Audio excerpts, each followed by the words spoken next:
de toi. C'est le mot de ma foi, plus près de toi. Dans le jour où l'épreuve déborde comme un fleuve, garde-moi près de toi, plus près de toi.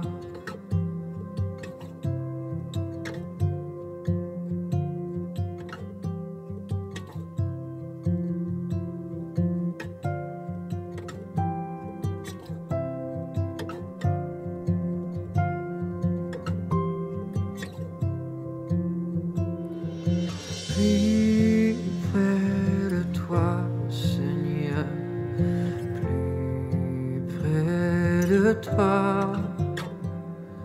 Tiens-moi dans ma douleur, tout près de toi. Alors que la souffrance fait son œuvre en silence, toujours plus près de toi, Seigneur, tiens-moi.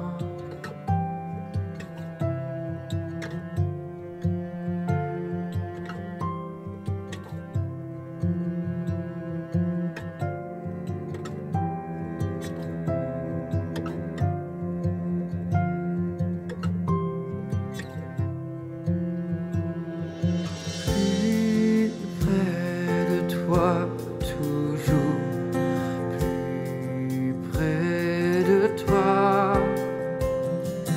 Donne-moi ton secours, soutiens ma foi.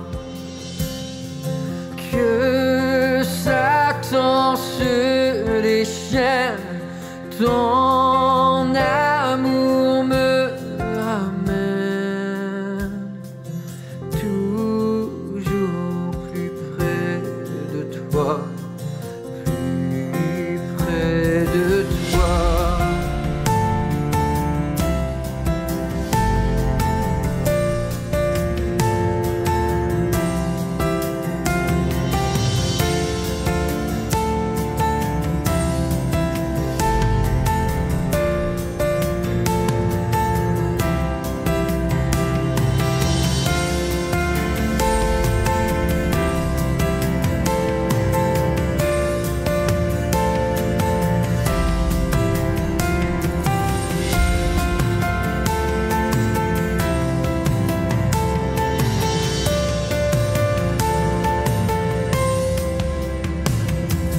Mon Dieu, plus près de toi, dans le désert, j'ai vu plus près de toi, ton ciel ouvert.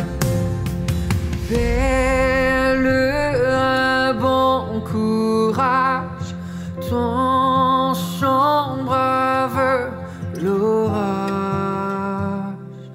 Mon Dieu, plus près de toi, plus près de toi.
Bonjour à tous et bienvenue pour cette célébration en commun pendant cette période de confinement.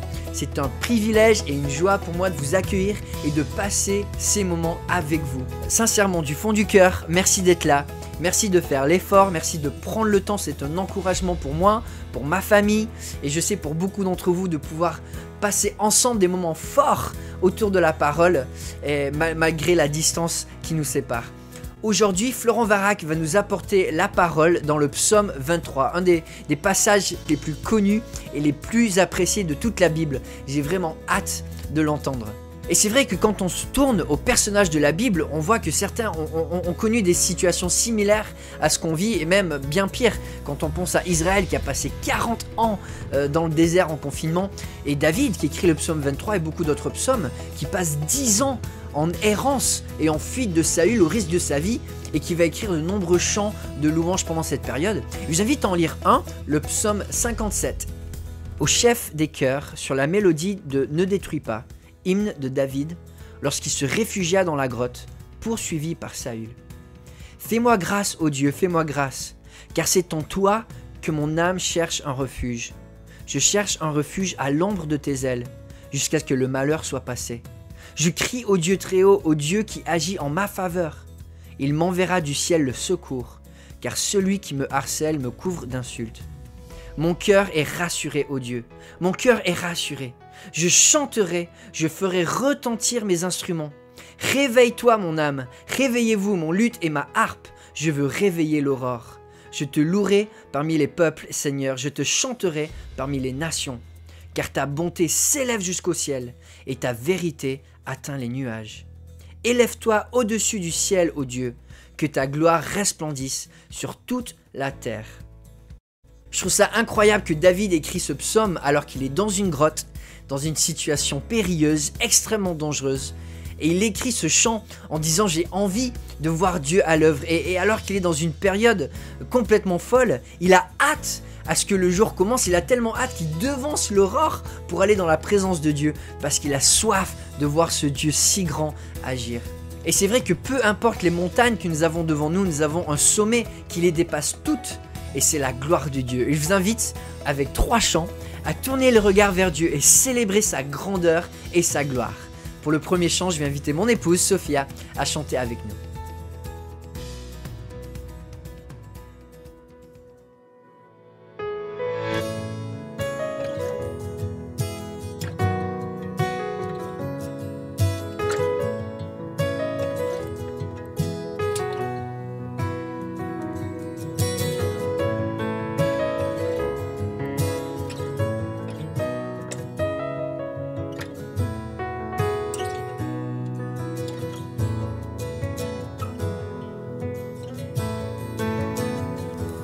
Bénis Dieu, ô mon âme, rends gloire à son saint nom. Oh, chante comme jamais, ô mon âme, rends gloire à son saint nom.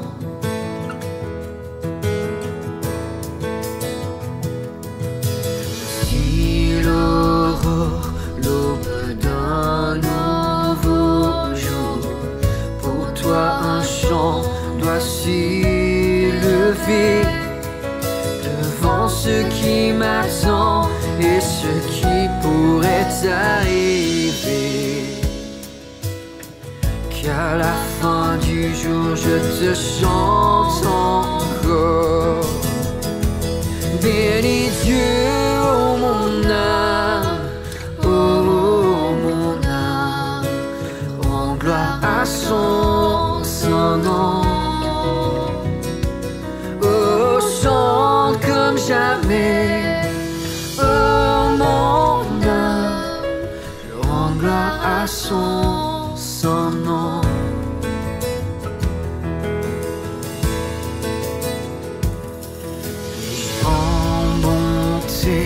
Et l'on a la colère, ton nom est grand et ton cœur est bon. Je ne cesserai de chanter tes sais. J'ai des milliers de raisons pour louer. Bénis Dieu, oh mon âme, oh mon âme, rends gloire à son saint nom. Oh, chante comme jamais, oh mon âme, rends gloire à son saint nom.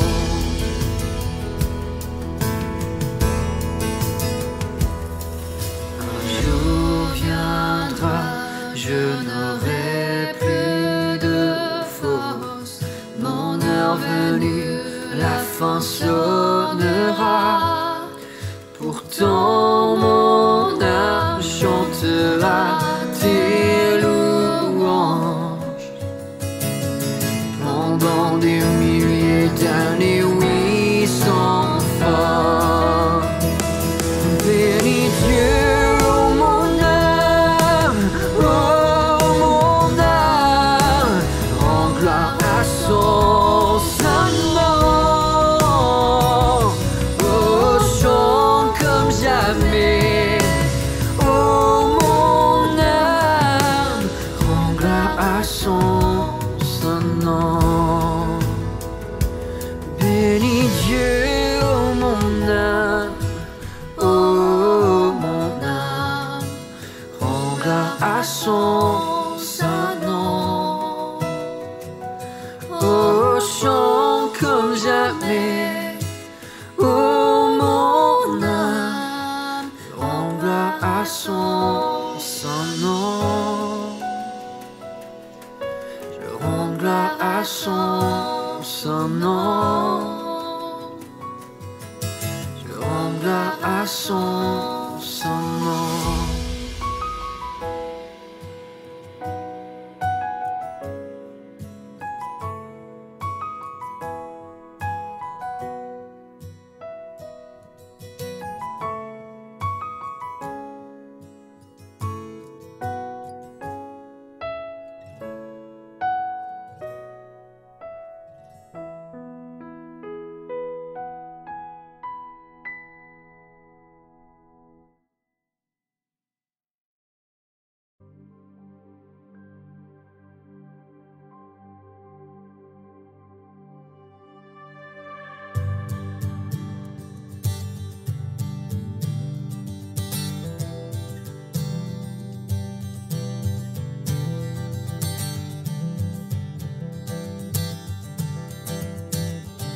Le roi dans sa splendeur, vêtu majesté, la terre se réjouit, la terre se réjouit. Il est paré d'éclat, la nuit essaie de fuir au son de sa voix, au son de sa voix. Oh Dieu, tu es grand, nous chantons, oh Dieu, tu es grand, et tous verront, oh Dieu, combien tu es grand. Car d'âge en âge il règne, les temps sont dans sa main. Commencement et fin, commencement et fin. Le Père, le Fils, l'Esprit, Trinité divine, le lion et l'agneau, le lion et l'agneau. Oh Dieu, tu es grand, nous chantons, oh Dieu, tu es grand. Tous verront, oh Dieu, combien tu es grand. Le plus grand des noms, digne de louange. Mon cœur s'écrie, oh Dieu, tu es grand.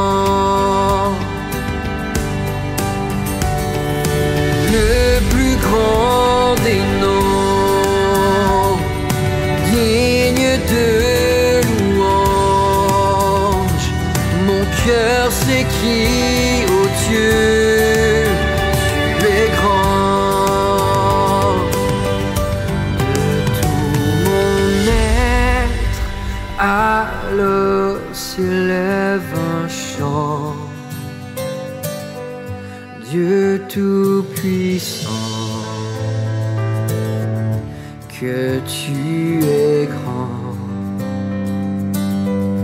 De tout mon être, alors s'élève un chant. Dieu tout-puissant, que tu es grand. Oh Dieu, tu es grand. Nous chantons, oh Dieu, tu es grand. Et tous verront, oh Dieu, combien tu es grand. Oh Dieu, tu es grand. Nous chantons, oh Dieu, tu es grand. Et tous verront, oh Dieu, combien tu es grand.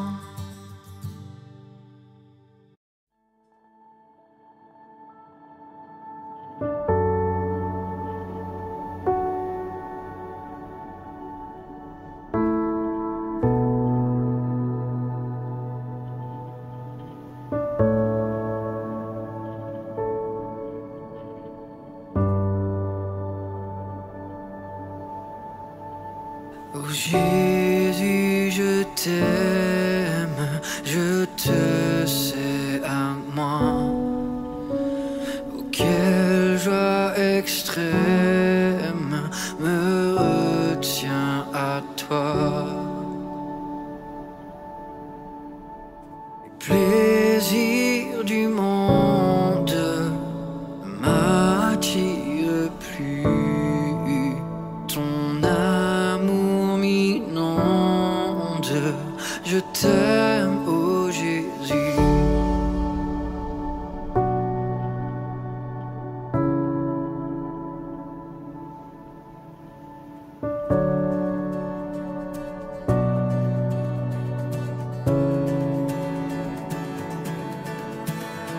Oh Jésus, je t'aime, car tu m'as sauvé. En t'offrant toi-même, ton sang m'a lavé.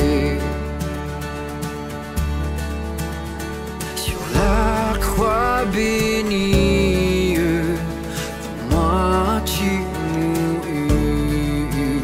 Ta mort est ma vie, je t'aime, oh Jésus.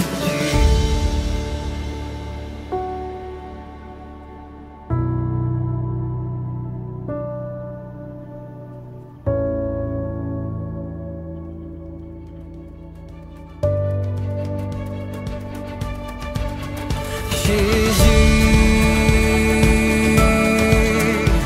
je t'aime, ma vie, ma force. Jésus, je t'aime, ma vie, ma force. Je verrai ta face, quel ravissement. Je louerai ta grâce éternellement.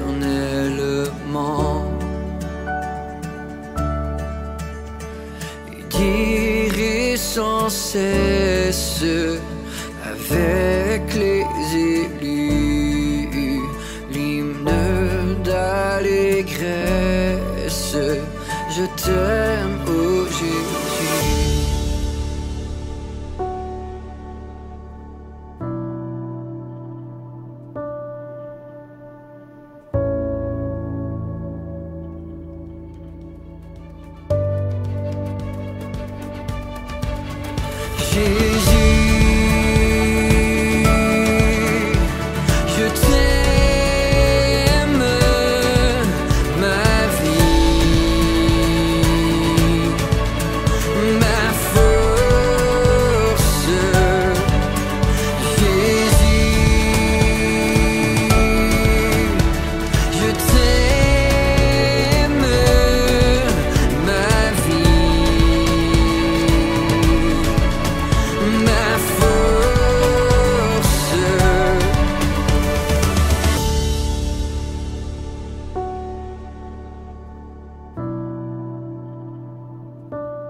La grandeur de Dieu dépasse tout ce que l'on peut imaginer.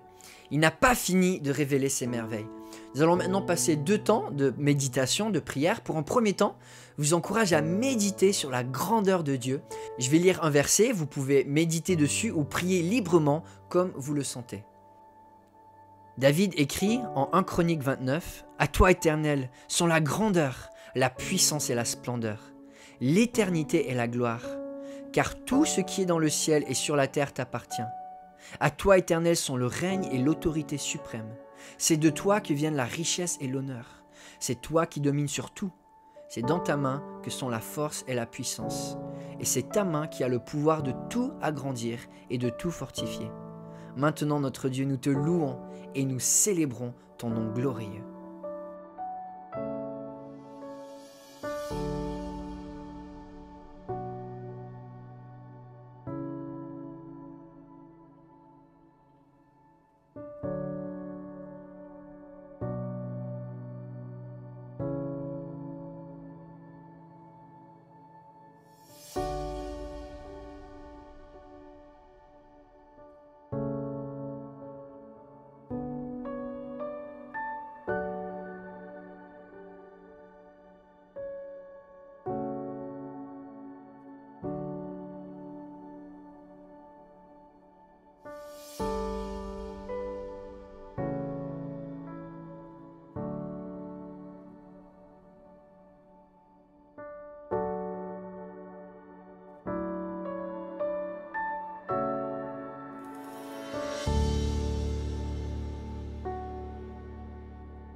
Oui, Père Céleste, tu n'as pas fini de nous surprendre avec ta grandeur et je te prie que nos yeux puissent être ouverts.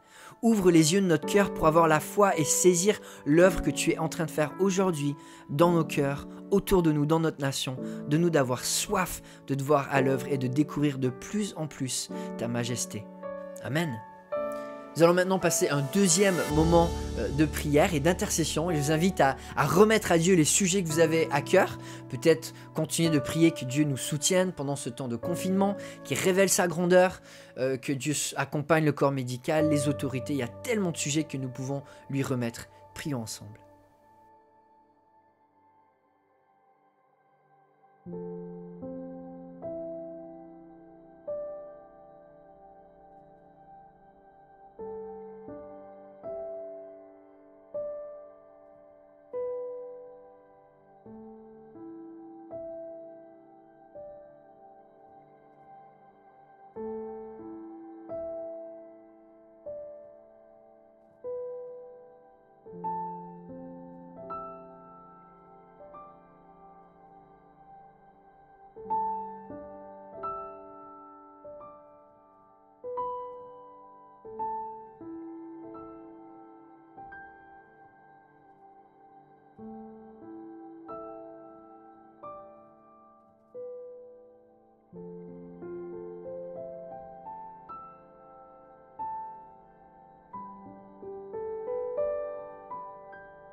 Oui, Père Céleste, nous nous en remettons à toi. Continue de faire ton œuvre qui nous dépasse dans ce moment où nous pouvons être confus, nous pouvons avoir du doute. Mais toi, Père Céleste, tu surpasses toutes ces choses et c'est en toi que nous plaçons notre confiance. Manifeste ta gloire, manifeste ta grandeur, manifeste ta compassion, manifeste ton soutien dans nos vies et dans celles de ceux qui sont autour de nous. En ton nom, on prie. Amen. Je laisse maintenant la parole à Florent pour qu'il nous encourage par le psaume 23.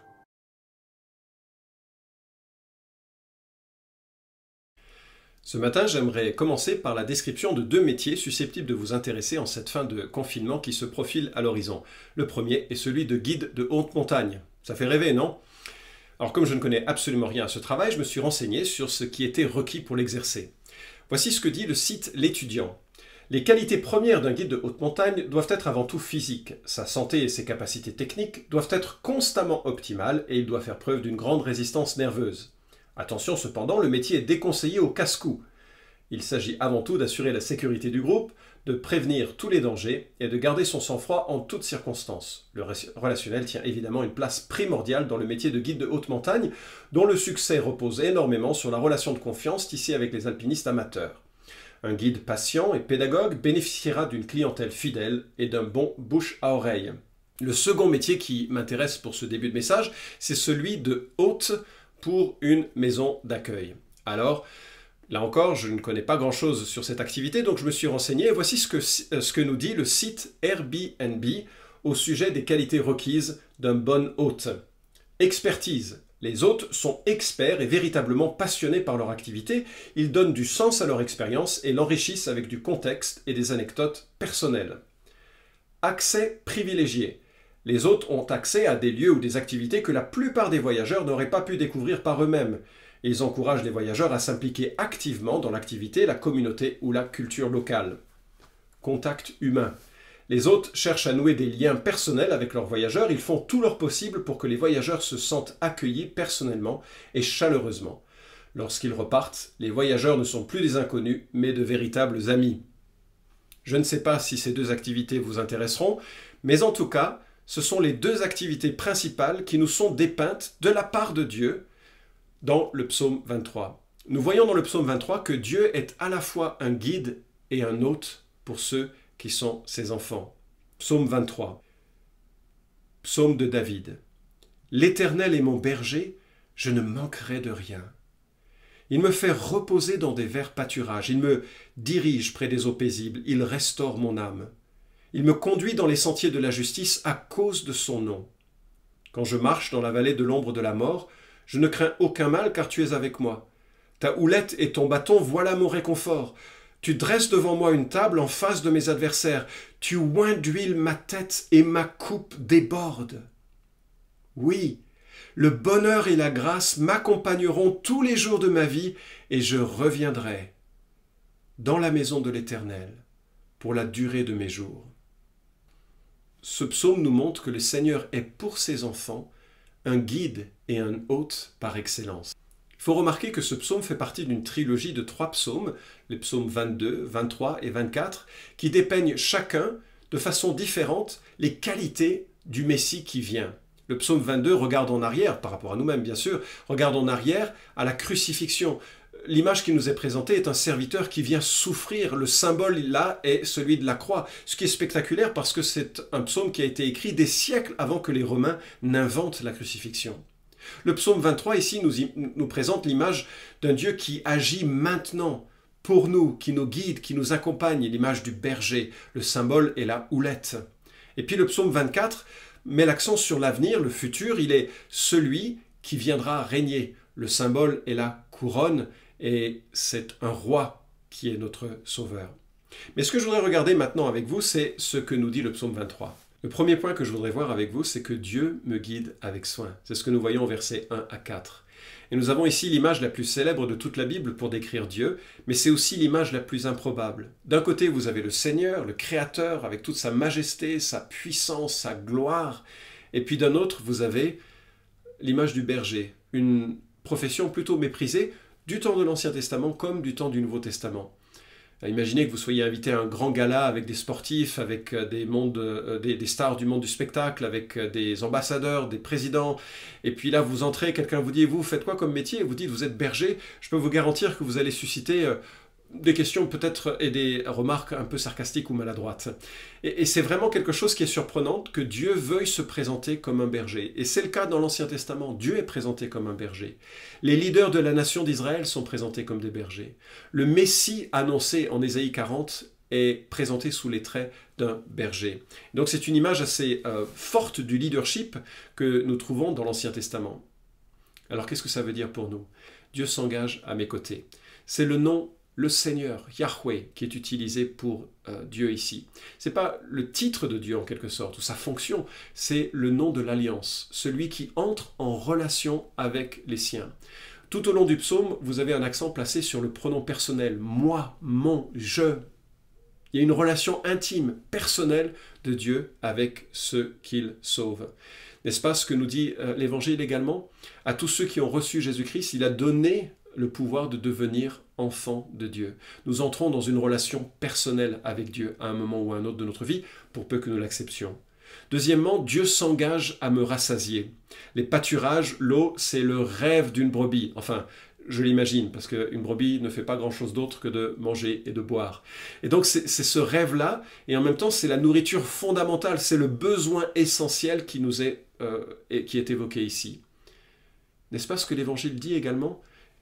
Jésus dit la chose suivante, « Moi je suis le pain de vie, celui qui vient à moi n'aura jamais faim, et celui qui croit en moi n'aura jamais soif. » Il y a une forme de satisfaction fondamentale dans la relation que nous avons avec Dieu. Troisièmement, Dieu s'engage à me réparer. Il restaure. Une expression qui évoque à la fois la conversion, mais également le rétablissement. Dieu est celui qui œuvre en nous, en sorte que nous soyons réparés. Je ne sais pas pour vous, mais moi j'ai besoin de beaucoup de réparation. N'est-ce pas ce que l'Évangile nous rapporte? En 2 Corinthiens 5, 17, il est dit « Celui qui est en Christ, il est une nouvelle créature. Toutes choses sont devenues nouvelles. » Quatrièmement, Dieu s'engage à me rassurer. Il n'y a pas là de promesse que tout irait bien dans la vie. En fait, il est question de la vallée de l'ombre de la mort. Et nous passons tous par des sommets, parfois, et parfois par des vallées de désespoir, de tristesse. Et Dieu nous dit que nous n'avons rien à craindre, non pas parce qu'il ne faut pas craindre, mais parce qu'il serait avec nous au travers de ces événements. Là encore, n'est-ce pas ce que le Nouveau Testament nous dit? « Je serai avec vous tous les jours jusqu'à la fin du monde », nous dit Jésus en Matthieu chapitre 28, verset 20. Et cinquièmement, Dieu s'engage à me façonner. Les deux outils du berger qui sont évoqués ici, la houlette et le bâton, sont vraiment ce dont a besoin un berger pour conduire son troupeau et pour le protéger des prédateurs ou des voleurs qui voudraient en gober quelques-uns. Et donc nous avons une activité ici de garde du Seigneur. Et nous avons aussi cette promesse dans le Nouveau Testament. Dieu est celui qui achèvera son œuvre en nous. Nous pouvons avoir cette confiance. Il nous corrige chaque fois que nécessaire. Pourquoi? Parce qu'il a un bâton et une houlette. Si parfois vous sentez que le Saint-Esprit vient faire peser sa main sur vous, vous êtes découragé parce que vous réalisez les imperfections de votre vie, c'est précisément l'œuvre du berger qui est à l'œuvre en vous et cela doit vous encourager. Dieu nous corrige comme un père. Alors l'image du berger est belle et je suis reconnaissant que l'accent de ce psaume soit posé sur les qualités du berger et non sur les qualités des brebis. Avec mon épouse, un jour, nous avons eu le privilège de recevoir en cadeau une semaine à la montagne en Suisse, très haut dans les montagnes suisses. Et le matin, nous étions réveillés par des troupeaux de moutons, de brebis qui passaient par là. Et il y avait des cloches, c'était magnifique, on était vraiment enchantés. Alors je me suis dit que c'était une bonne occasion de parfaire ma connaissance du métier de berger, puisque c'est une profession que j'exerce différemment. Et je suis allé voir le berger pour lui poser des questions. À quoi ressemblait un troupeau, comment il prenait soin d'eux. Et il m'a regardé un peu, qu'est-ce que c'est que cette conversation? Puis il m'a dit, les brebis sont les animaux les plus stupides qu'elles soient, ils se perdent constamment, il faut... En fait, c'était assez négatif sur les brebis et j'étais un peu dépité parce qu'il était en train de me décrire. Heureusement, tout l'accent est placé non sur les insuffisances des brebis, mais sur la qualité du berger. Alors concrètement, comment se saisir de ce psaume et de ces promesses, de cette conduite de Dieu dans nos vies? Premièrement, je dois reconnaître que j'ai besoin d'une conversion personnelle qui me sauve de la mort. Et l'apôtre Jean dira la chose suivante en 1 Jean chapitre 5. « Dieu nous a donné la vie éternelle, et cette vie est en son Fils. Celui qui a le Fils a la vie, celui qui n'a pas le Fils de Dieu n'a pas la vie. » Et donc, il s'agit vraiment de devenir un enfant de Dieu par une conversion personnelle. Deuxièmement, j'ai besoin d'être rassuré face à mes imperfections. La perte du salut est souvent l'une des grandes craintes du nouveau converti, et pas simplement du nouveau converti. Certaines personnes se disent « Aïe, aïe, aïe, quand je vois ce qui est dans mon cœur, je suis tellement déçu et je ne peux pas imaginer que Dieu m'aime. » Et Dieu ne nous aime pas à cause de notre nom, mais à cause de son nom. C'est une expression que nous trouvons dans ce psaume. Et ça me rappelle ce que Jésus nous dit à propos des brebis, puisqu'il incarne ce berger par excellence. Et il dit en Jean chapitre 10, « Je leur donne la vie éternelle, elles ne périront jamais, et personne ne les arrachera de ma main. Mon Père qui me les a donnés est plus grand que tous, et personne ne peut les arracher de la main du Père. » Jean 10, 28 à 29. Troisièmement, besoin d'être rassuré face aux circonstances. Ni le coronavirus, ni la crise économique qui vient probablement ne sauraient m'arracher de la garde et de la conduite de Dieu en Jésus-Christ. L'apôtre Paul, qui a connu bien les tourments, écrit « Je suis persuadé que ni la mort, ni la vie, ni les anges, ni les dominations, ni le présent, ni l'avenir, ni les puissances, ni les êtres d'en haut, ni ceux d'en bas, ni aucune créature ne pourra nous séparer de l'amour de Dieu en Christ Jésus, notre Seigneur. » Ce sont des promesses remarquables qui nous sont laissées dans ce psaume 23. Alors, au mois d'août dernier, j'ai eu le privilège de faire une randonnée dans les Alpes. C'est Jérémy, le pasteur de l'église de Trévoux, qui m'a invité à cette randonnée pour me remercier pour 3 ans d'accompagnement. Il était mon stagiaire, j'étais son formateur, et il m'a dit, bah, tiens, on va se balader. Nous n'avions pas la même définition de la balade. Et en fait, on s'est embarqué dans une randonnée, et à mi-chemin, je me suis demandé si c'était pour me remercier ou pour se venger, parce que c'était en fait assez compliqué comme balade. Et on est passé par des coins magnifiques, mais aussi par des coins un petit peu dangereux, en tout cas que je trouvais dangereux. Mais ce que j'ai apprécié, c'est que Jérémy a été vraiment un guide qui m'a permis de passer ces obstacles sans encombre, et je suis encore vivant. Le Seigneur nous fera passer par l'ensemble de ces situations comme le guide dont nous avons besoin pour traverser et naviguer les embûches de l'existence. Je vois également dans mon cœur, et je ne sais pas si c'est le cas du vôtre, mais je vois aussi dans mon cœur parfois une certaine lassitude, parfois une certaine crainte de ne pas pouvoir tenir. Parfois je vois la boue qui est à l'intérieur et qui cherche à remonter et à s'exprimer. Je dois mourir à moi-même et j'ai crainte de l'avenir. Mais je dois regarder que le Seigneur est mon berger et qu'il est celui qui va me conduire. Et que s'il est avec moi, ça ira. Il exercera son œuvre à mon égard. Le deuxième volet de ce psaume nous présente Dieu comme celui qui m'accueille avec générosité. Dieu m'accueille avec générosité, c'est ce que nous voyons au versets 5 et 6. Je vous renvoie à cette image du gala que j'ai évoquée en début de message. Imaginez que vous entriez et que l'organisateur du gala vous dise « Ah, Florent, entre, viens devant, viens t'asseoir à mes côtés. » Et vous diriez, je ne mérite pas cet honneur.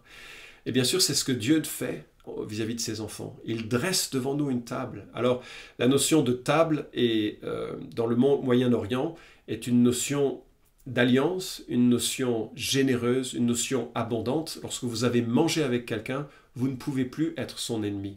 Il y a quelque chose, il y a un pacte implicite qui a lieu. Et il paraît, alors c'est une histoire que je n'ai pas vérifiée, mais je l'ai entendue, elle m'a marqué, il paraît qu'il y avait un explorateur du Moyen-Orient qui avait compris le truc, alors c'était au siècle dernier, il savait que certains nomades étaient des hommes, des guerriers, qu'il était en danger, si simplement il se présentait devant eux comme ça, ils pouvaient être tués. Mais donc ils guettaient la manière dont ils s'installaient, et lorsqu'ils étaient installés, ils regardaient dans quelle tente se trouvait de quoi manger, et lorsqu'ils pouvaient, ils faisaient un sprint pour entrer dans la tente et manger une date. Parce que s'il arrivait à manger une date, alors on ne pouvait pas lui faire du mal. Une alliance avait été établie, même si elle était un peu volée, cette alliance. Dieu dresse devant nous une table. Alors qu'est-ce que ça veut dire? Ça veut dire qu'il m'accueille avec générosité, et qu'il m'accueille même en pacifiant ceux qui sont mes adversaires. Je ne sais pas s'il va les pacifier en empêchant les conflits, ou je ne sais pas s'il va me rendre justice à un moment donné. Je pense que c'est plutôt la deuxième perspective qu'il faut retenir. Mais toujours est-il que l'image du banquet est aussi l'image que nous avons dans la Bible pour le début de notre relation éternelle avec lui. Le prophète Ésaïe nous dit, au chapitre 24, « L'Éternel des armées fera pour tous les peuples, sur cette montagne, un festin de mets succulents, un festin de vin vieux, de mets succulents pleins de moelle, de vin vieux clarifié. Et sur cette montagne, il anéantit le voile qui voile tous les peuples, la couverture qui couvre toutes les nations. Il anéantit la mort pour toujours. Le Seigneur, l'Éternel, essuie les larmes de tous les visages.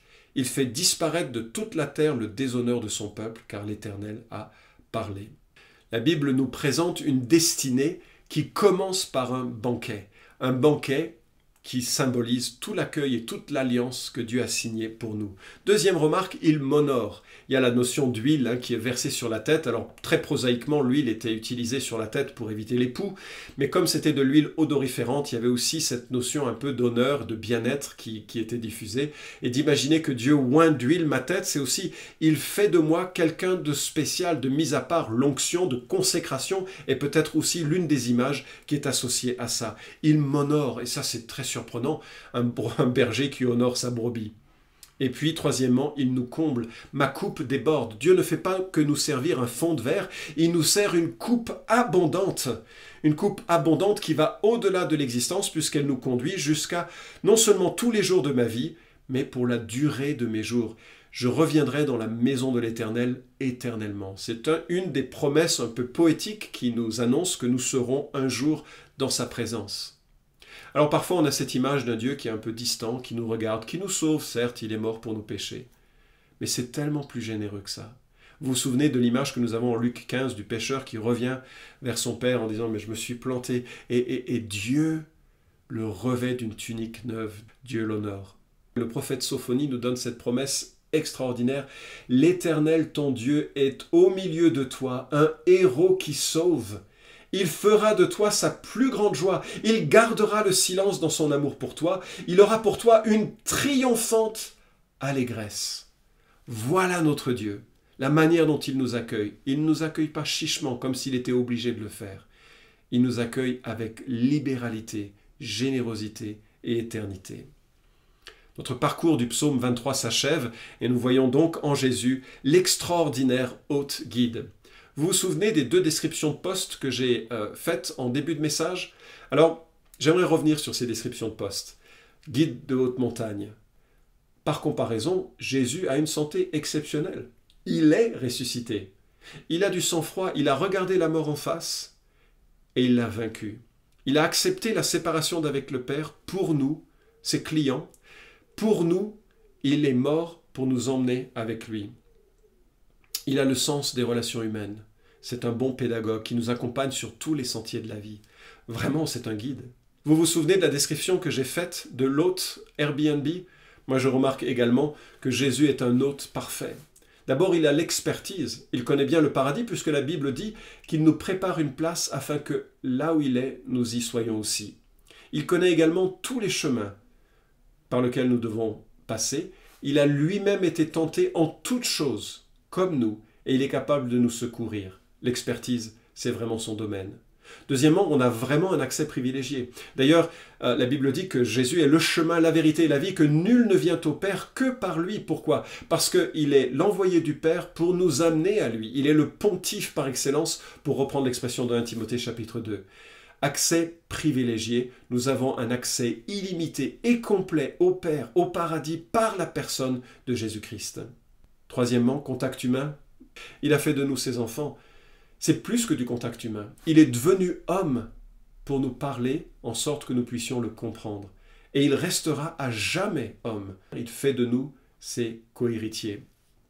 Il n'y a aucun confinement qui soit trop grand, qui nous empêcherait de vivre cette communion avec un Dieu qui a les qualités d'un hôte et d'un guide. J'espère que c'est votre expérience, que vous avez personnellement reconnu votre besoin d'être sauvé, votre besoin d'accueillir Jésus-Christ, la parole incarnée. Il est mort pour vos péchés, pour que vous puissiez expérimenter cette grâce. Et puis si vous êtes déjà un disciple de Christ, si par la foi vous êtes entré dans une relation d'alliance avec lui en comprenant qu'il était mort sur la croix pour vous, alors j'espère que vous profitez avec bonheur d'un guide et d'un hôte. On peut revenir constamment à lui, avec l'assurance que nous sommes accueillis. Dieu et Père, je te remercie pour ces deux images, elles sont riches, je prie que nous puissions les intégrer profondément tout au long de notre journée, tout au long aussi de notre semaine, et que nous puissions nous rapprocher de toi et expérimenter tous les bons soins dont tu veux nous combler. Seigneur, merci parce que aucune maladie ne nous séparera de ton amour et que rien de cette terre ne nous est si précieux que nous ne puissions pas les laisser pour venir à toi, toi qui as tout donné pour que nous soyons avec toi à jamais. Au nom de Jésus. Amen. Merci Florent pour ce partage. Et c'est vrai qu'en ayant lu ce psaume encore et encore, on ne peut jamais se lasser de cette image tellement puissante que l'Éternel est notre berger. Alors les psaumes ont été écrits pour être chantés, et c'est ce que nous allons faire en chantant une version moderne du psaume 23, le chant Yahweh. Et j'ai invité ma fille, Elena, à chanter avec nous. Alors Elena, pourquoi est-ce que tu aimes ce chant Yahweh? Parce que c'est un des premiers chants de l'église que je connais. Et qu'est-ce que tu aimes au niveau des paroles? Ça m'encourage beaucoup. Ça t'encourage. Ok, je vous invite à chanter ensemble Yahweh.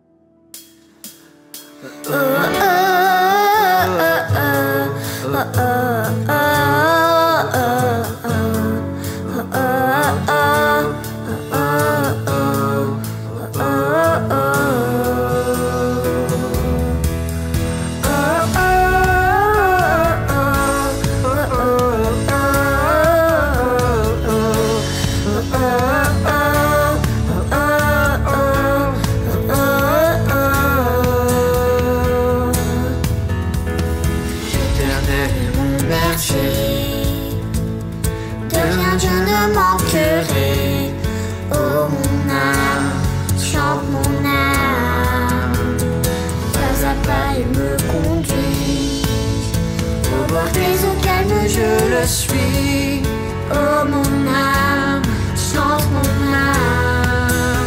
Oui, toujours le bonheur et la grâce m'accompagneront devant sa face, dans sa présence, tellement de joie, tellement de joie.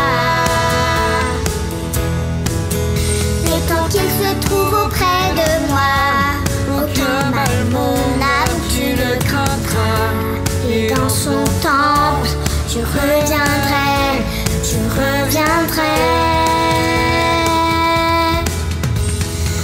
Si je traverse encore la vallée de l'ombre de la mort, oh mon âme, chante mon âme, puisqu'il m'aime le premier, rien ne pourra me séparer de son amour.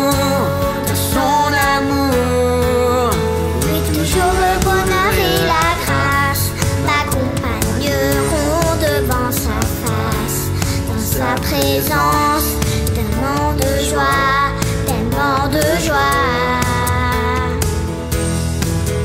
Mais tant qu'il se trouve auprès de moi, aucun mal, mon âme, tu ne craindras. Et dans son temps,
Merci à chacun d'avoir passé ces moments avec nous. Je donne le dernier mot à l'apôtre Paul avec ce cri de louange à Dieu alors que lui est en confinement en prison. Il écrit ces paroles. À celui qui peut faire, par la puissance qui agit en nous, infiniment plus que tout ce que nous demandons ou pensons. À lui soit la gloire dans l'Église et en Jésus-Christ pour toutes les générations, au siècle des siècles. Amen. Bon dimanche à tous!